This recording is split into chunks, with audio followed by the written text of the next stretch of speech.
Tetangga spesial kita kali ini adalah seorang politikus dan juga aktor senior yang lebih dikenal dengan nama Sidul. Ini dia Rano Karno.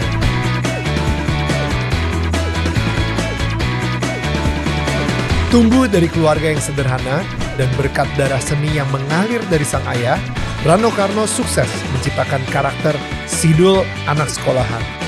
Walaupun ide ceritanya sempat mendapatkan banyak penolakan, ia tidak pernah putus asa sampai pada akhirnya nama Sidul sangat melekat pada dirinya hingga ke dunia politik yang ia jalani sekarang ini.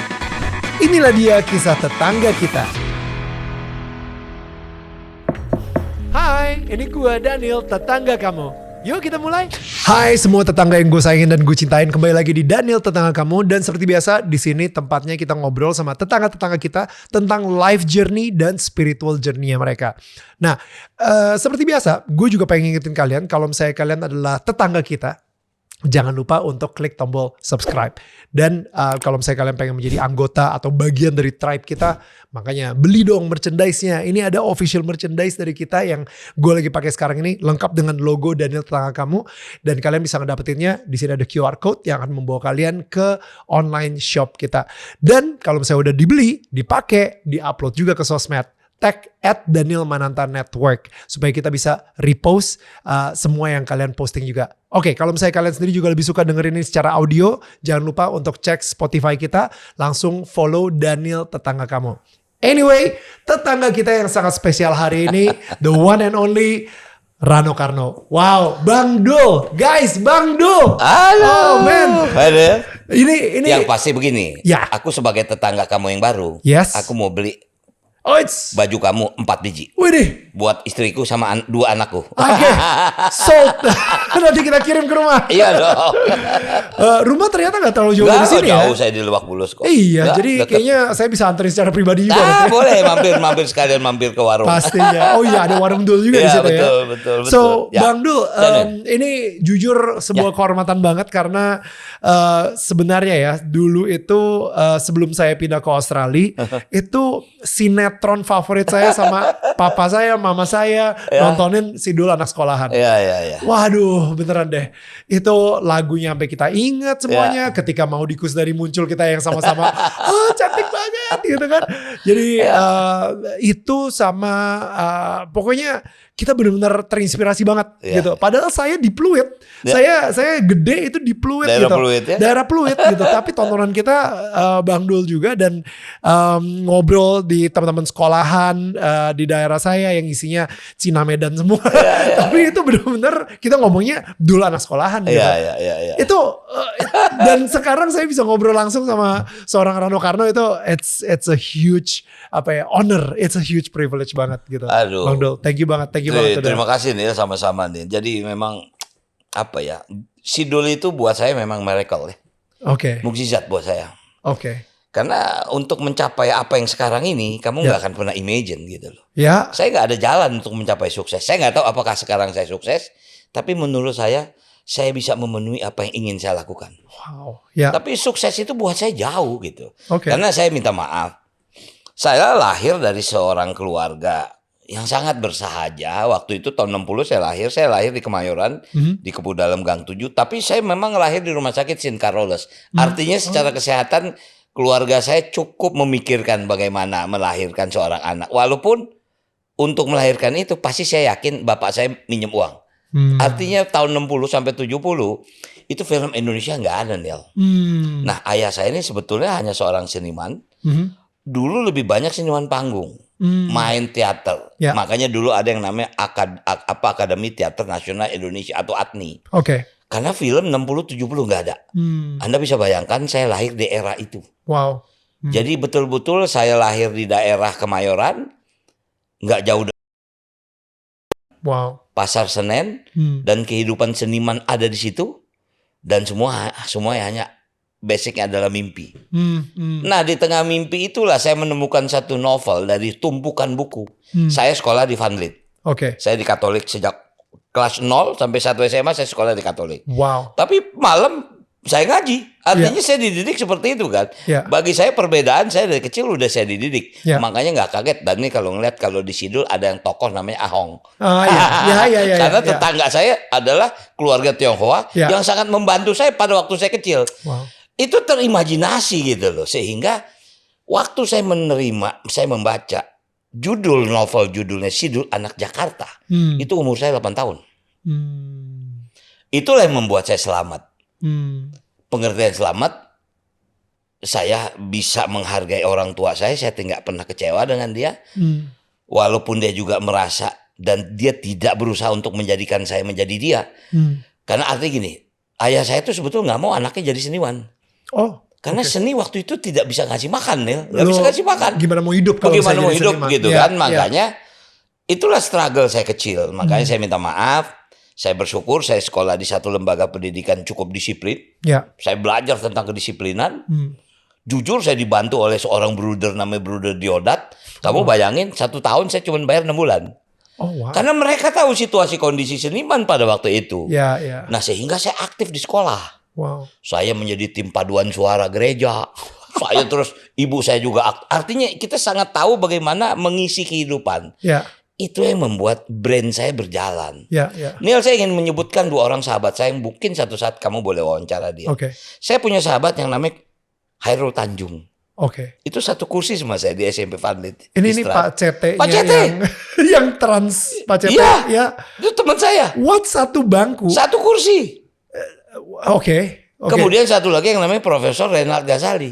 Kalau itu kita udah pernah ngobrol. Itu satu kelas. Artinya itulah teman saya. Anda bisa bayangkan, saya nggak pernah menyangka ketemu Pak CT di saat beliau udah luar biasa. Saya jujur, saya kenal beliau, tapi saya nggak tahu kalau dia sahabat saya. Begitulah kehidupan saya kecil. Nah jadi artinya, bagi saya Sidul itu adalah penyelamat. Saya menjadi rajin sekolah, walaupun untuk sekolah saya nggak mampu.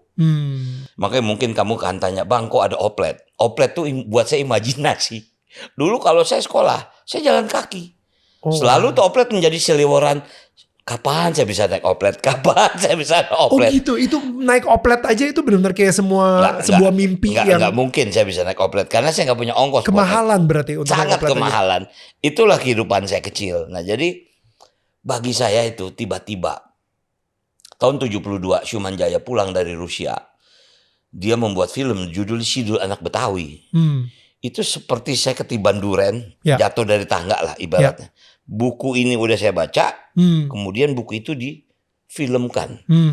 Nah, yang luar biasa, Neil, disitulah pertama kali saya nyanyi. Jadi kalau kamu dengar Anak Betawi ketinggalan jam, itu umur saya 11 tahun. Itu pertama kali saya nyanyi. Dan saya nggak nyangka lagu itu sekarang menjadi, maaf buat saya, fenomena. Itu pengarangnya adalah adiknya Syuman Jaya, namanya Syuman Tiasa. Nah jadi apa ya? Ini link ini memang membuat saya menjadi struggle gitu. Itu yang membuat saya apa ya? Ya saya selalu bilang sukses itu pasti, cuman diperlukan kesabaran. Nah sekarang banyak orang yang nggak sabar. Ingin semua sukses nggak bisa, saya bilang. Sukses itu pasti, tapi diperlukan waktu untuk mencapai itu. Waktunya Tuhan tuh. Itu waktu Tuhan yang mengatur. Makanya coba kamu bayangin, saya nggak pernah imagine saya bisa sukses. Saya lahir dari keluarga yang bukan miskin tapi bersahaja. Kalau bagi saya makan telur dadar setiap hari sepiring berlima itu biasa setiap hari. Gila. Kemudian saya sekolah jalan kaki. Kalau tanpa bantuan dari sekolah, saya nggak bisa sekolah di sekolah yang baik. Betul. Walaupun saya tiap sore saya tetap ikut pengajian. Bahkan kalau saya nonton TV, Neil, saya mesti nonton di rumah tetangga.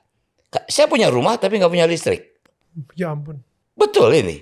Saya punya tetangga, dia orang kaya di kampung itu. Dia kalau orang menonton boleh, tapi harus belanja. Dia punya warung. Ya kita beli apa? Beli kacang goreng. Artinya seperti itulah. Nah saya nggak punya uang, jadi terpaksa dari siang saya sudah masuk ke rumah itu menjadi kuda-kudaan cucu-cucunya. Jadi kuda-kudaan, oke. Itu real yang memang saya alami.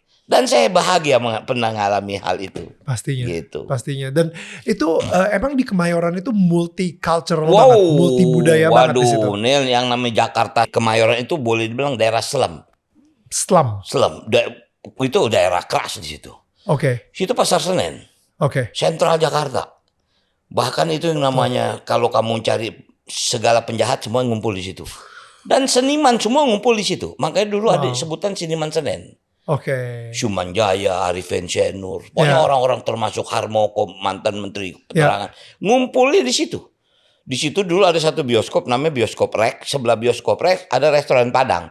Itulah berkumpulnya para seniman. Oke. Hampir rata-rata pemimpi semua. Mereka berlatih setiap hari tapi main setahun sekali. Lo bisa bayangin bagaimana saya harus makan dengan situasi bapak seperti itu. Ya.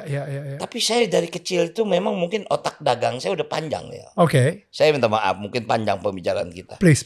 Saya ini dulu piara burung dara. Oke. Dari cuman 2 bisa sampai 600. Oh, besar. Serius. Dikembangbiakan banget tuh. Saya kembangbiakan. Gila. Karena apa? Setiap dia lahir, saya bisa jual namanya anak pie. Oke. Anak pie itu anak burung. Yang buat burung goreng itu dari anaknya. Oke. Itu saya jual. Itu kalau setiap bulan pasti tukang burung datang untuk beli itu. Untuk beli itu, ya. Kemudian burung saya ini termasuk burung yang jinak.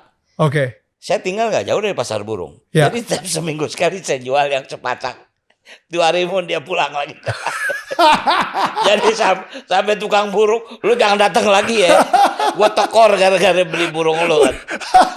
Ini sih udah jalan gitu loh. Iya. Jalan bagaimana cara cari uang. Entrepreneur banget, entrepreneur itu. Entrepreneur. Kalau nama jualan kue masuk kampung keluar kampung itu saya lakukan. Oke. Maaf, saya ngambil sama teman saya yang orang Tionghoa itu, orang keluarganya jualan kue, kue pepek, kue. Itu aku ambil. Oke. Nah aku bawa tuh jualan kampung.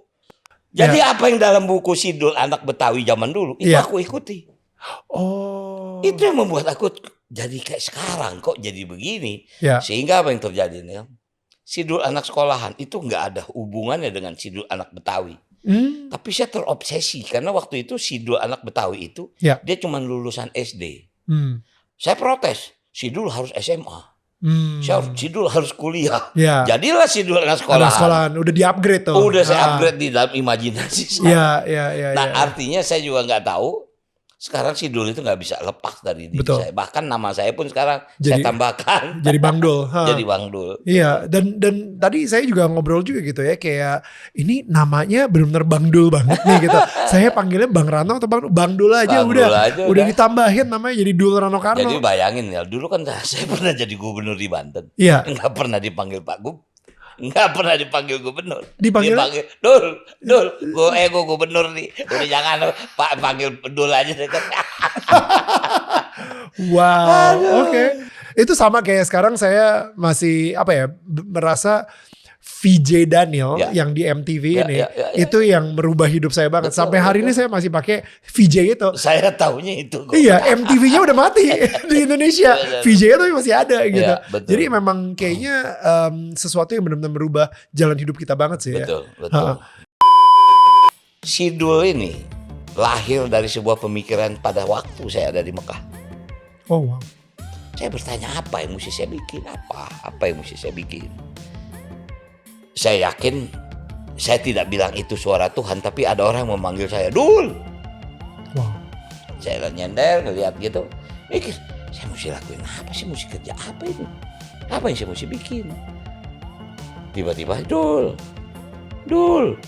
Yakin itu adalah suara orang manggil saya, cuman kok Dul, siapa yang manggil saya? Saya nengok kiri kanan, nggak ada. Makin keras suara itu, tiba-tiba terus saya pulang. Saya berkeyakinan saya harus membuat Sidul.